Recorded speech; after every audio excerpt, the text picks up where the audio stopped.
please introduce today's speakers.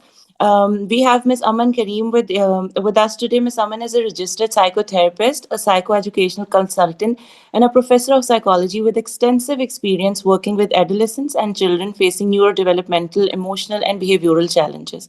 Aman is trained in modalities such as acceptance and behavior therapy and gestalt therapy and has also worked as an accessibility counselor. She has considerable experience in psychotherapy, psychometric assessments, individualized treatment plans, and crisis intervention.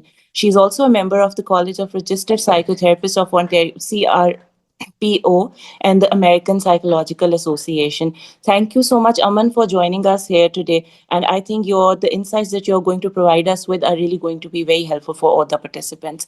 And we also have here with us today Ms. Fatima Nadeem, who is also a registered psychotherapist in the qualifying phase with CRPO, career counselor, and a professor of psychology, experienced in working with diverse populations utilizing a client centered approach and cognitive behavioral model to psychotherapy to help them overcome issues ranging from anxiety, depression, OCD, among many others. She also has taught courses in psychology at undergraduate level and graduate level.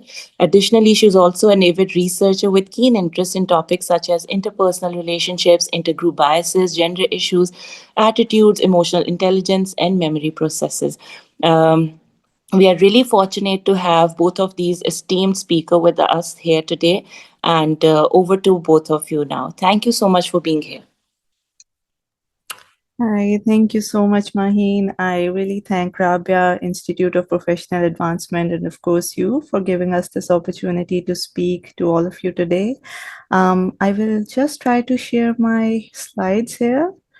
Okay, so today Aman and I are going to talk about how to register as a psychotherapist in Canada.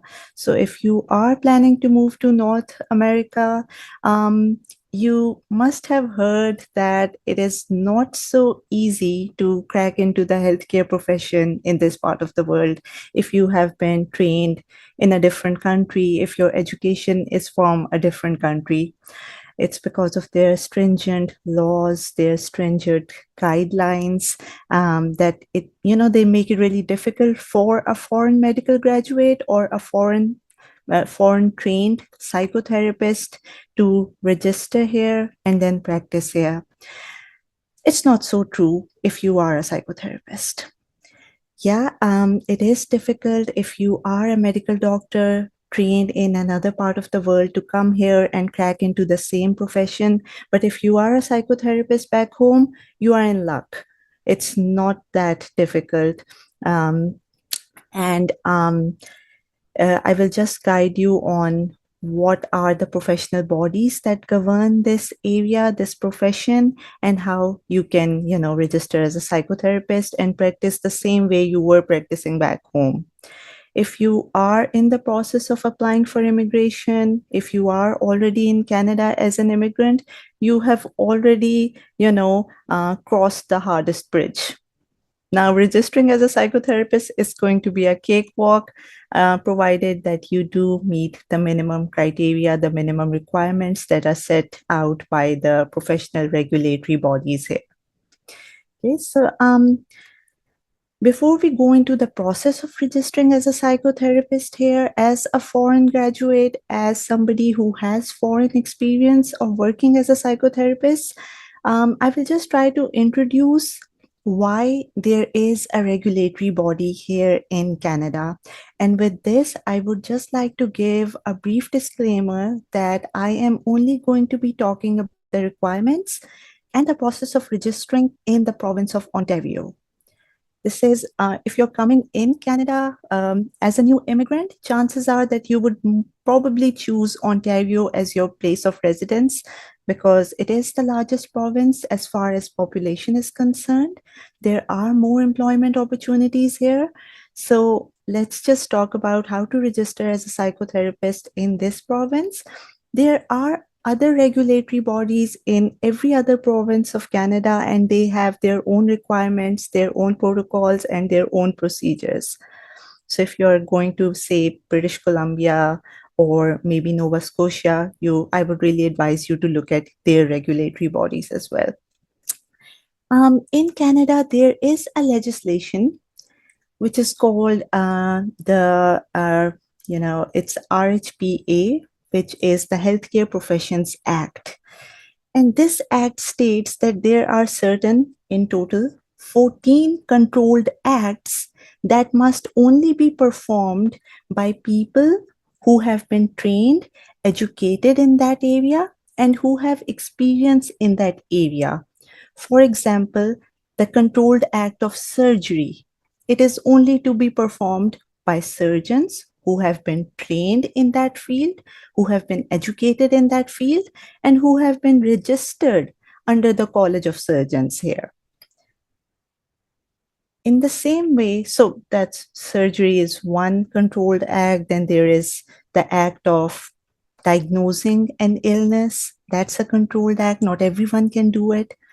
Administering or prescribing drugs, that's a controlled act. Among all these 14 acts, the act of psychotherapy is also listed among them. So, not anyone can perform psychotherapy in Canada.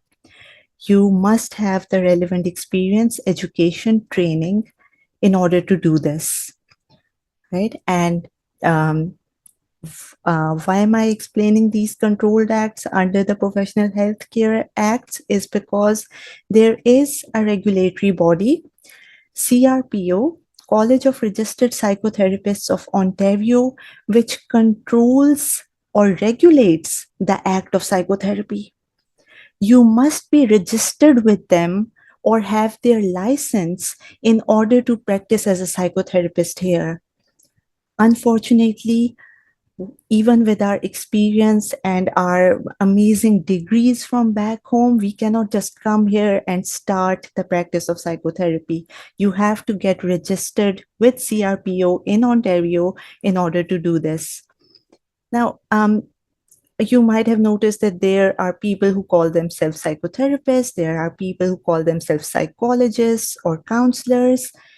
We kind of use these terms interchangeably back home. So, you could be a psychologist, psychotherapist, counselor, and you could be doing the same thing under all of these titles. But in Canada, all of these titles are regulated by different accreditation or regulatory bodies. So if I am registered under CRPO, I am only allowed to call myself a psychotherapist and conduct psychotherapy with my clients. If you are a psychologist, you must be registered with the College of Psychologists here. If you are a counselor, you must be registered with the College of Counselors. So here I'm just going to talk about how to register as a psychotherapist, because in my personal and very limited experience, it's easier. It's not as stringent as registering as a psychologist. And counselor, the term counselor, that's not very commonly or widely used here in Ontario. So if you plan to come here, I would definitely suggest register under CRPO. You will have a lot of scope to do the same things that you are doing back home, right?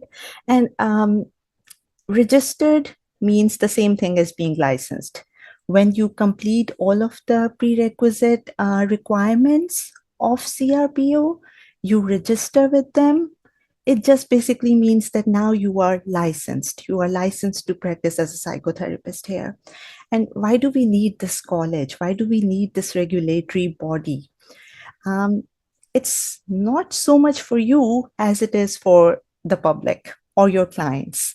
It's just to ensure that you provide them competent service in a safe manner, in an ethical manner. So they give you a code of conduct, a code of ethics, which you need to adhere to, perform within the scope that this college provides, so that your clients are not harmed or hurt.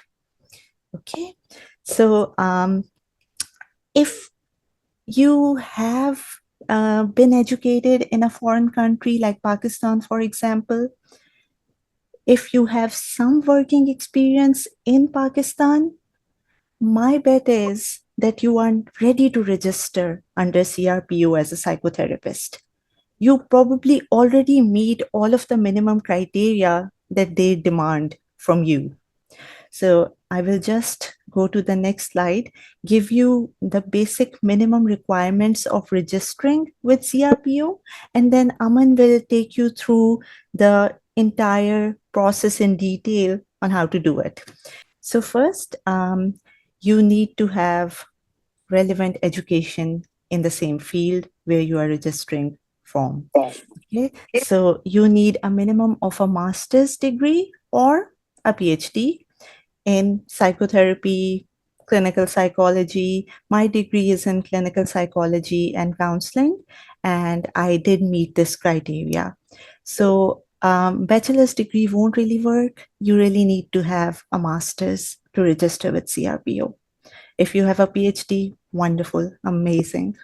Okay, then you need to have some work experience in the same field. And CRPO lists the number of hours that you must have worked with clients in order to qualify to register with them. So you need to have at least 100 supervised hours where you have practiced and there was a supervisor throughout this process who was supervising you while you were providing therapy to your clients. So you need 100 hours of those. If you want to have your independent practice here without any supervisor monitoring your every move, then you need at least 150 supervised hours back home. Okay, and I'm sure all of you have, completed your internships during your masters. You have had some experience in working in private clinics or public hospitals where you had your supervisors who were monitoring you. If you have 100 hours, such hours, you are good to go. Okay, and then you need direct client contact hours, and those are 450. So you need to have 450 hours where you have directly worked with your clients. And you can't really, misquote or hide these things, because even if you say that you have 450 hours, they will ask for evidence and proof of it. So make sure that you are sure of the number of hours that you have completed working with clients and working under supervision. In total, you need at least 700 hours. You can have more the merrier, but you need at least 700 hours where you have maybe engaged in research activities or teaching, where you have provided some consultation, where you have done some psychotherapy with your clients. So altogether, you need to have 700 hours, but within these 700 hours, you must have 450 direct client contact hours and 100 or 150 supervised hours. All of this might sound confusing, and you might think you do not have this many hours. Trust me, if you have worked even for a year, 6 months, you have done your internships, you meet this criteria. Okay, and they will later then of course ask you to provide proof and evidence, have your supervisor whom you have worked with sign a couple of forms. And supervisors in Pakistan with whom I have worked, they have been nice enough to sign off those papers for me, so I'm sure your supervisor will be happy to do that for you as well. So if you look at this does not seem so stringent. All of us coming from Pakistan already have all of this in our kitty. So I am just going to hand this over to Aman now, and she will take you through the exact process in detail of how do you register with CRPO if you do meet these minimum requirements. Thank you, and over to you, Aman. Thank you so much, Fatma. Thank you so much, Maheen, for the lovely introduction, and to Rabia and yourself for allowing us to do this and using your platform. The goal here is just to sort of familiarize the participants with the process of registering with CRPO I see a couple of familiar faces in the audience, and it's great seeing all of you. I will just sort of build upon what Fatma has said. Fatma, if you would be so kind to please help me with the slides. Thank you. So once you start the process of registering with the College of Registered Psychotherapists of Ontario, you will see that there are 3 streams available to you. And once you open up the main web page, you will see that they give you the option of either a recognized program, a bridging program, or a non-recognized program. This can seem confusing, but really it isn't. A recognized program would be a program that is a local master's program. So if you've received a local degree in psychology from Canada, you can simply go for the recognized program. And needless to say, the process would be a whole lot shorter than what we, of course, are expected to complete. With a recognized program, I will, however, also go on to tell you that you do need a master's in psychology, but you don't necessarily need a master's in clinical psychocounseling. Sometimes there are recognized programs in theology that can get the trick done as well. So just something to look into. A bridging program is essentially 2-year programs that are being offered by multiple institutes across Ontario, where they sort of help you supplement the number of hours that you're already coming in with, contact hours, supervised hours. They offer you courses in ethics and legalities of psychotherapy. So that sort of just supplements what you're bringing into this country, and then you are eligible for registration. The bridging program, in my personal opinion, is a 2-year program, which is sort of similar to a master's program. So if you really want to have that didactic sort of base, and this is again very subjective, but my opinion or my advice to you would be to go instead for a master's program instead of a bridging program, because you're already spending that amount of money, you're spending that amount of time and effort. But again, there are some people who go for the bridging program as well. There are different programs offered, and I'm not going to take any names for now, but you can simply just Google bridging programs in Ontario and you will be taken to multiple programs. However, make sure that those programs are recognized by CRPO and other regulatory bodies in the province.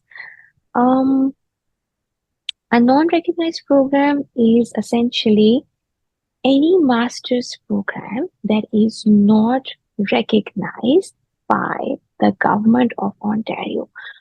So if you are a foreigner with a foreign degree, you would essentially be picking this option. You would have a non-recognized program. Again, the same sort of principles apply. As with the recognized program, for a non-recognized program, you need to have a master's in psychology. You don't necessarily need to have a master's in clinical psych. You don't necessarily need to have a master's in counseling. I know people who had their master's in criminal psych and were still able to get registered with CRPO. Of course, there were a couple of sort of additional restrictions that applied to them, or the number of supervised hours were increased, but they were still awarded the title of a registered psychotherapist under qualifying categories. So that's something that you can look into.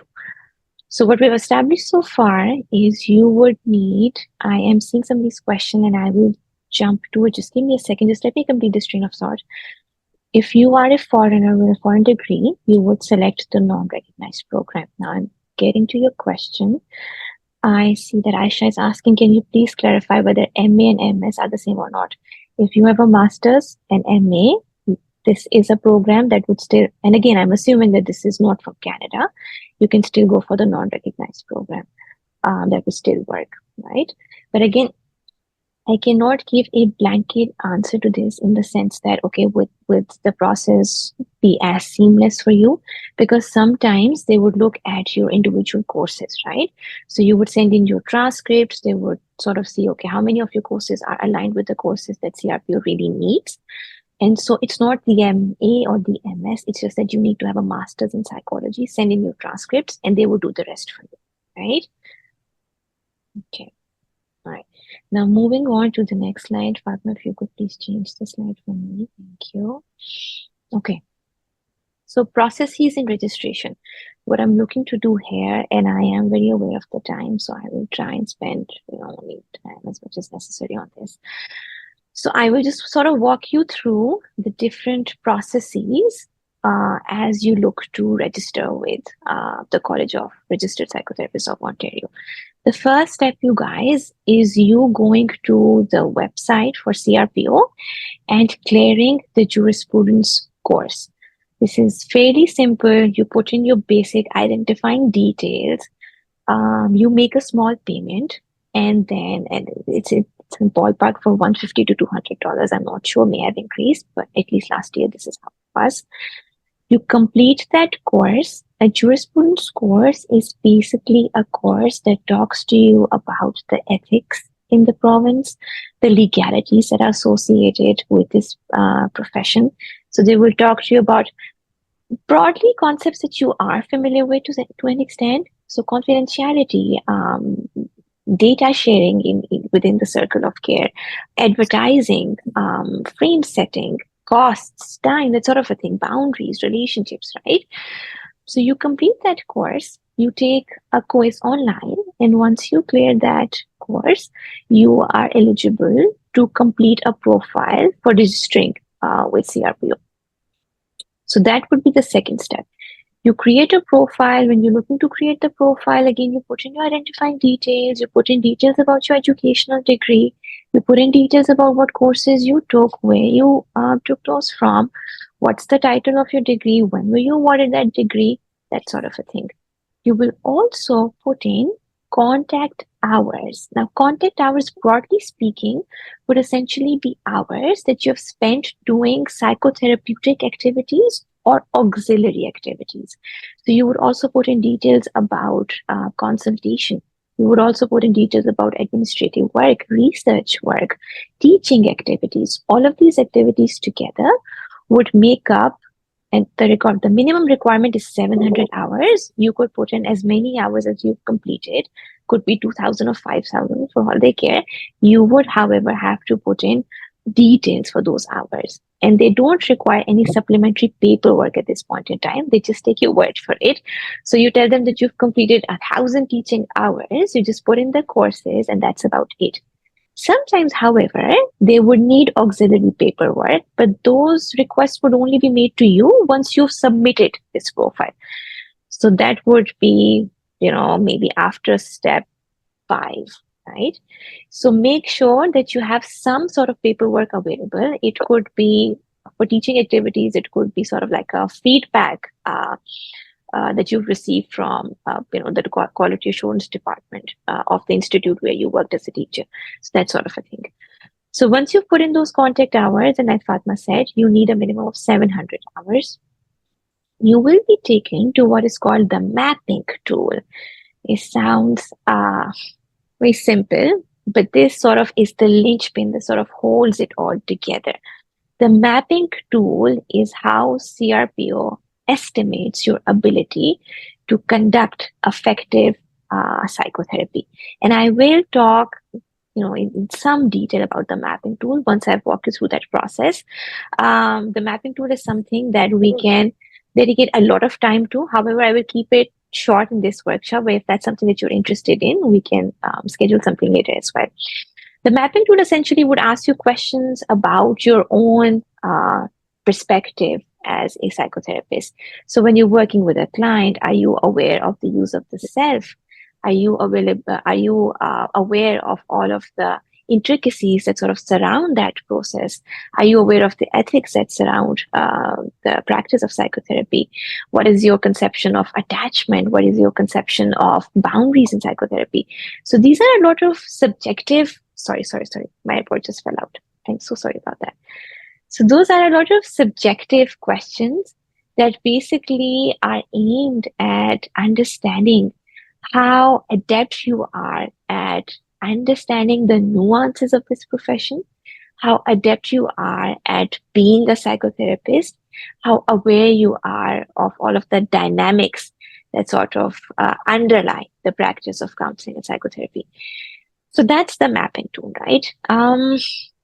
Once you've completed the mapping tool, it will take you a while, anywhere between a month to 3 months is what I would give myself as a human being who are prone to periods of unproductivity, which is perfectly fine.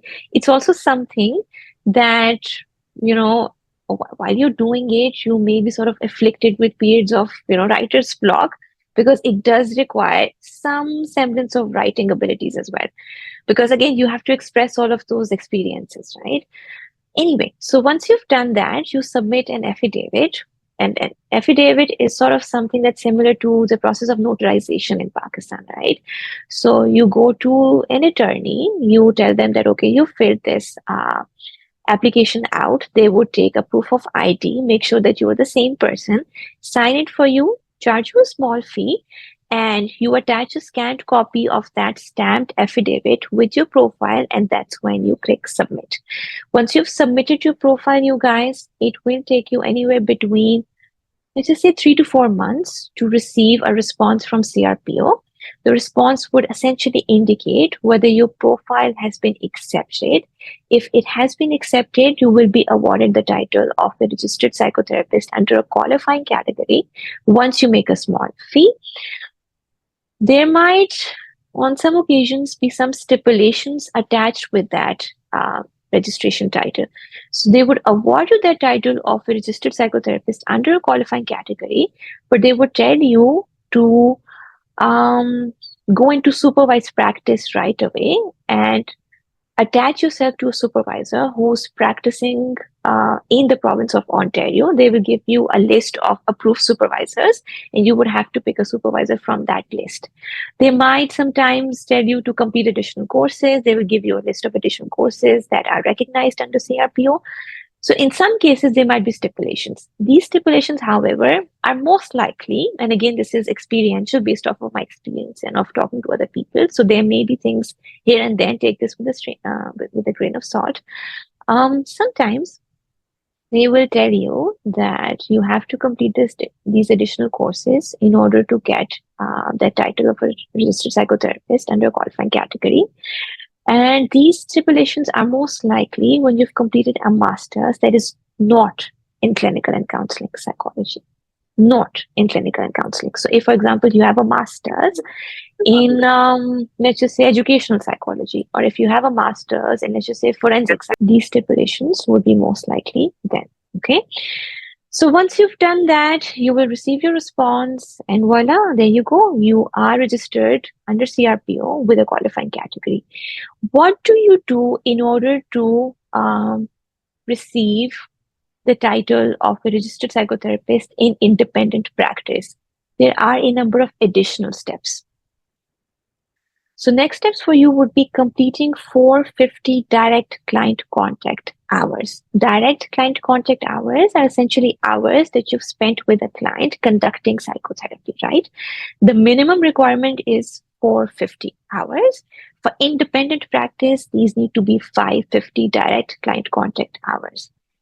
In all possibility, and this is important, in all possibility, when you were first filling out the contact hours, when you first created your profile on CRPO, this is step 3, you may have put in 1,000 direct client contact hours. If so, all you would need to do is fill out an additional form where you put in the number of hours you completed. These should be the same as the ones that you put in when you were first filling out the contact hours for your profile with CRPO. You put in those hours, you talk some more about, what modalities you used in practice, what were some of the practices you were doing, whether you were doing assessments or counseling, whether you work with groups or couples or children for that matter. And then you get it signed by your supervisor, whoever supervised you. Your supervisor could be based off of in Pakistan, they could be based off in Argentina for all that they care. The only stipulation is this person should be licensed or adequately educated or experienced enough to work as a supervisor in that part of the world. So if your supervisor can work as a supervisor in Pakistan under that jurisdiction, that is perfectly fine. that is something that is acceptable under CRP, right? So for me, because I completed my hours in Pakistan, I was able to reach out to my supervisor in Pakistan. She was nice enough to sign off on it, and I was able to forward those hours to CRPO. So I did not have to do any additional hours here in Canada.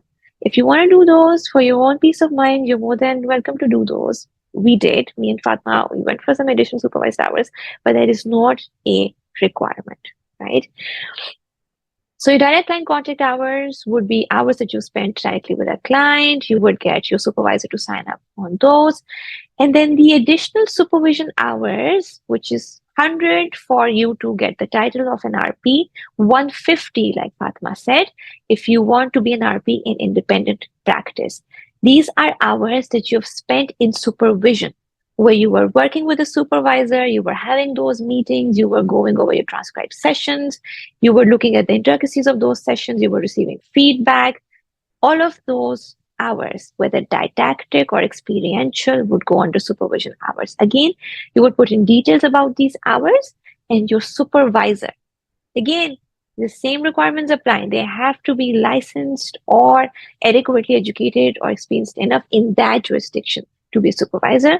They sign off on those, and then you're good to go. You can forward that piece of paper to CRPO, and they would accept it. I see I have a question in the chat. I will quickly just take this. So I have a question. Assalamu alaikum, walaikum assalam. If I'm working at a clinic for 5 hours a day as per the contract, however, only taking sessions for an average 3 to 4, so what do I feel 5 hours are at? That is a good question.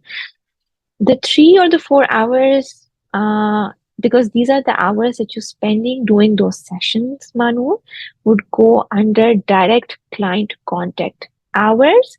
But since you're also spending the other hours doing your paperwork, filling out those forms, consents, or those things, these additional hours do not go to waste. They would be categorized under the initial contact hours in step 3 that you mentioned. Remember we talked about how in contact hours, you have to put in a minimum of 700 hours, and these could be time that you've spent in administration or consultation. Those additional hours that you're spending doing your paperwork would be categorized under those contact hours. But the direct client contact hours would only include the 3 to 4 hours that you spent with the client. Okay. All right. Now, then finally, once you've received, you've completed the 450 direct client contact hours and the 100 supervision hours, you can now proceed to taking the CRPO competency exam. The competency exam is an exam that essentially tests your ability to work in counseling situations and to gather information effectively about a client and to make decisions pertaining to the practice of psychotherapy with a client. The exam, it's not hard. Let's just say it's not prone to those dichotomous categories of hard or easy. It's an exam that essentially tests your ability to work in a setting. It includes simulations. So for the exam, you're given at least 8 or 9 simulations. The simulations would include situations where you're either working as a career counselor, working as a school counselor with a kid who's coming in with grief, or working with somebody who's going through some sort of an identity crisis, working with married couples. So you're given 8 or 9 such simulations, and then you're given multiple choice questions based off of those simulations. So just to give you an example, questions would be such as, if you're working with a client who's coming in with grief, what are some of the areas that you need to collect data on? Do you collect data on their sexual or marital history? Do you collect data on history of family illness? That sort of a thing, right? And you pick as many options as they apply to that situation. Sometimes they would ask you to select just one option, sometimes multiple, that sort of a thing. So again, it's very hands-on, but if you've worked in that profession, if you've received that education, that's not something that is not doable. It's fairly simple. It has a very reassuring pass rate as well. You get 2 to 3 options of reattempting the exam as well. So it's something that is relatively straightforward. Once you complete the exam and your hours have been completed as well, you would be transferred to a registered psychotherapist category under independent practice, provided you've completed those hours. And then you can practice without any supervision in the province of Ontario. But I would again sort of preface this with the same thing that Fatma said. Uh, Please make sure that you look up the requirements for each of the provinces. Things tend to be very different across the different provinces in Ontario. For example, just to give you a sense of things, if you're looking to go into Quebec, you will be required to have a fairly developed ability to converse in French as well as to write in French because it's a French speaking province. So make sure that whatever province you're looking to practice in, please look up their regulatory bodies and how they award those licenses. Another important thing that I'd like to quickly add here, it's sort of like a caveat that is very important. In Canada, the word registration is used in the meaning of license. So if you're registered, that means that you're fully licensed, right? They don't use that term of licensure per se. Anyway, and this sort of was something that we talked about anyway. For independent practice, you need to complete 100 supervision hours, at least half of which should either be in individual practice, so that's you working one-on-one with your supervisor, or dyadic. There are two people that are working with the same supervisor, right? At least half of these should be either individual or dyadic. The rest of the hours can be group supervision hours. And group supervision is relatively cheaper here in Ontario. Supervision in Ontario is expensive. It's expensive because if you're looking for a supervisor who's working with you individually, costs range between $100 to $150 per hour. So that's steep, right? So if you can get in those hours from Pakistan, that would save you a whole lot of money. Anyway, so let's move on to the next slide. Fatma, if you could please help me with that. Thank you. Oh, I see there's a question in chat. Let me just quickly take this. Okay. So I have a question from Memuna. I work as a psychologist in a government hospital under the Prime Minister scheme for a year. After that, I work as a clinical psychologist in a daycare center in a government university for 2 years. So worked as a visiting lecturer for the last 2.5 years. What are the possibilities for me to complete the hours, or I have no need to complete them? By the looks of it, Memuna, it seems like you may have, and if you, on average, again, this is, I'm sort of winging it based off of, your days, because it clearly boils down to hours that you've worked in a day, right? But I'm assuming from your work experience, it looks like you may meet the minimum requirement, right? If you've been working, say, 5 to 6 hours directly with clients, you would essentially meet that criteria. The thing with CRPO is, even if you meet that criterion, you would still have to submit the paperwork, right? And for you, the paperwork would come from your supervisor or whoever you were working under, right? And hopefully that person is somebody with a degree in psychology, or there's somebody with a psychiatry degree, somebody who's a medical doctor, right? Both of these people, a psychiatrist or a psychologist who are supervising you, can fill out those forms for you. So I would suggest that you get that form filled out from your supervisor in the hospital as well as the supervisor at the daycare center that you were working with. So the forms would have to be filled out regardless whether you meet that requirement or not. That is to prove to them that you have completed these hours, right? If you would like to take a look at those forms, just Google CRPO direct client contact hour form and they would pop up. You can take a look at the PDF that would give you a sense of what is it that's required from a supervisor, right? Manu is asking, do we also include the hours that you have put in as an absolutely 100%? You can. So what you would need to do for that is whoever was your internal supervisor at your placement, have them sign off on those forms, because those placement hours would be included as direct client contact hours, provided you were working directly with clients. And of course, you would receive some supervised hours as well, right? So have the internal supervisor or whoever was the director for the program fill those out. Secondly, research time also includes months we spent in. Yep. So those hours can be put in the initial contact hours that you sent off to CRPO when you first created that profile. Those 700 hours that would include the auxiliary activities, right? So you can also punch in those hours. Okay, very quickly going to go through this mapping tool because I know that we're running short on time, so I will keep this brief. Again, this is something that would make more sense if we were to spend some time on this, but just to give you a brief sense of what is the mapping tool all about, because like I said, this is sort of like the linchpin that holds it all together.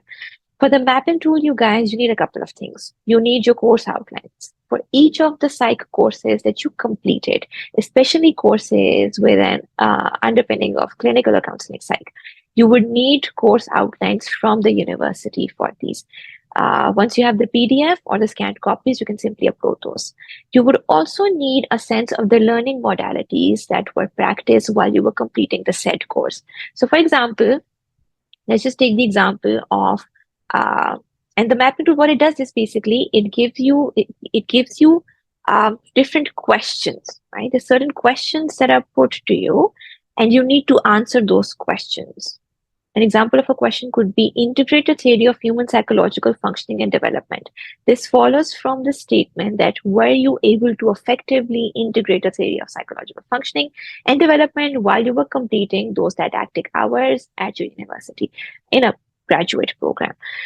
For this, for starters, like I said, you need your outlines and you would need a breakdown of the grading criterion. Oh, I'm so sorry.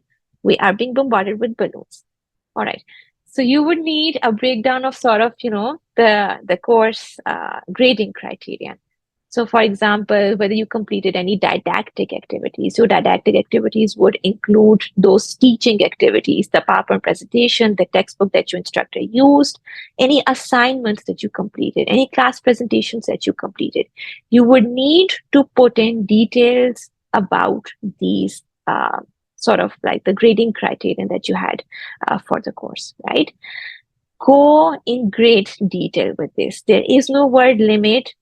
For me, personally speaking, I sort of went ahead with an anecdotal way of, writing things. So I would talk about, okay, so my instructor was big on didactics. They were really more focused on teaching more about the course.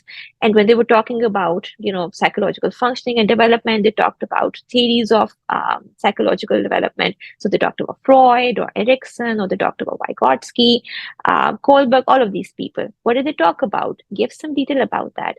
They also talked about attachment theories, right? They talked about Bowlby's conception of, what cannot be said to the mother cannot be said to the self. They talked about Freud's compulsion to reenact. They talked about Winnicott's transitional objects. Go in detail. This is how they know that you know this. This is how they know this is not ChatGPT or any other AI for that matter, right?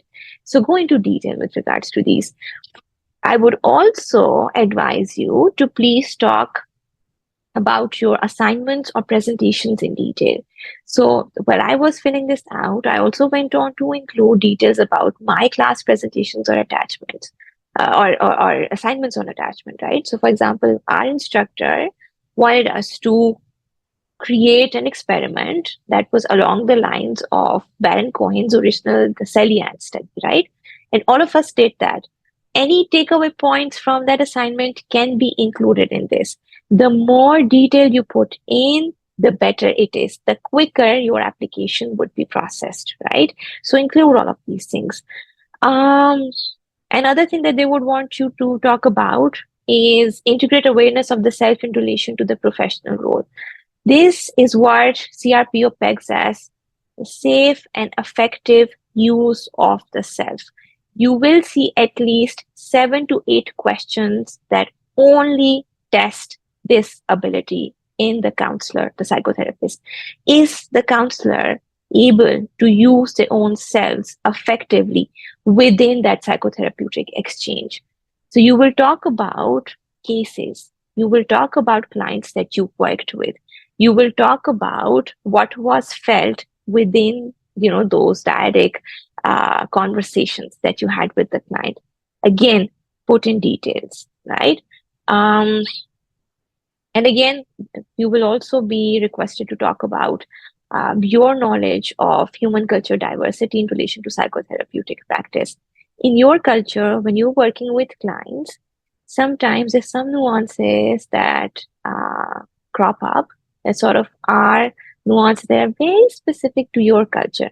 In my work in Pakistan with women, I noticed that a lot of women would come in with vicarious trauma, and that trauma would essentially stem out of their own experiences of being in a country that's largely patriarchal, that's largely misogynistic, where we're sort of very this is exposed to things that endanger our safety, right? And I would notice that these women would come in and they would be on a fight and flight response all the time. They would be on an autonomic arousal all the time because they would be subjected to harassment or abuse that's emotional or things such as catcalling, a sort of a thing that does something to your internal alarm system. And that's something that accompanied their daily emotional experiences. So you talk about this because this is something that's very specific to our culture. So you have to talk about things that are specific to the culture that you practiced in, that you were educated in, right? Um, and again, I gave you a very brief sort of sense of what it is that you're supposed to talk about. Again, this comes with a preface. Do not attempt Chat GPT as a way of completing these questions. Please do not use Chat GPT.